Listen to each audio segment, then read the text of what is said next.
Salut les tunines, c'est Loïc. Aujourd'hui on se retrouve pour parler de l'attaque des titans. Et plus précisément dans cette vidéo on va s'intéresser aux 9 titans primordiaux. On va voir tous leurs points forts, leurs capacités et bien sûr leurs points faibles. Alors alerte au spoil, si vous n'avez pas vu la série, je vous conseille quand même d'aller la voir au moins jusqu'à la saison 4 en animé avant de regarder cette vidéo.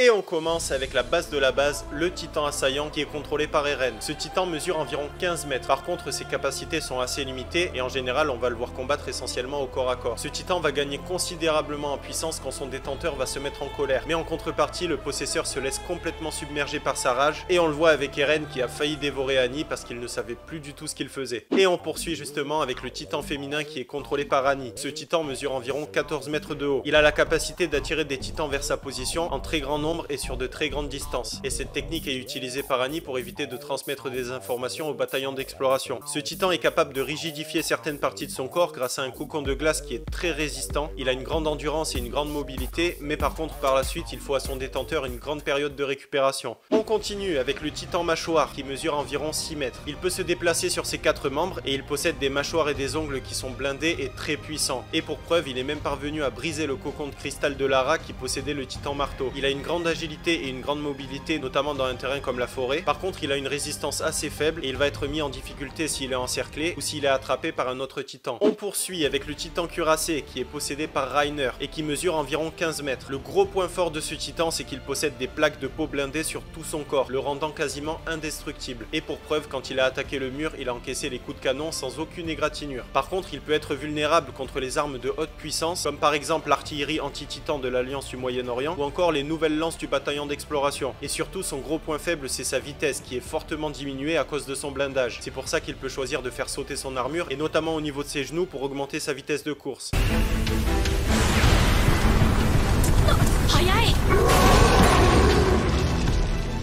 Ensuite, le titan colossal qui est possédé par Bertholdt et qui mesure environ 60 mètres de haut. Et quand il est invoqué, ce titan rase littéralement tout sur son passage. Il peut apparaître et disparaître en une fraction de seconde. Et il peut aussi se servir d'une vapeur brûlante pour se protéger et pour se créer un bouclier naturel. Par contre, son point faible, c'est que plus il utilise sa vapeur et plus il perd de force. Et il va devenir vulnérable si un combat dure trop longtemps. C'est pour ça qu'en général, il fait une apparition éclair, il détruit tous ses adversaires autour de lui et il disparaît dans la foulée. On continue avec le titan charrette qui mesure environ 4 mètres. Il se déplace à 4 pattes et il possède une vitesse et une endurance qui sont largement supérieures aux autres titans primordiaux. Celui qui le détient peut se transformer un très grand nombre de fois et il est même capable de maintenir sa forme de titan pendant de très longs mois. C'est pour ça que la plupart du temps il est armé et blindé avec des armes de guerre. Ensuite, le titan bestial qui est détenu par Sig Jäger et qui mesure environ 17 mètres. Dans le manga, on apprend que le titan bestial peut prendre des formes différentes en fonction de son possesseur. Par exemple, pour Sig Jäger, ça va être un singe de 17 mètres de haut, alors que pour Tom, on apprend au chapitre 137 qu'il prenait la forme d'un bélier qui ne dépassait pas les 15 mètres. Ce titan est capable de parler et de commander les autres titans, et il se sert de sa grande force de grippe pour broyer des gros rochers et les envoyer à distance contre ses adversaires. Il est aussi capable de transformer des humains en titans s'ils ont ingéré du liquide cérébrospinal. Par contre, il est assez lent et le corps à corps est son point faible.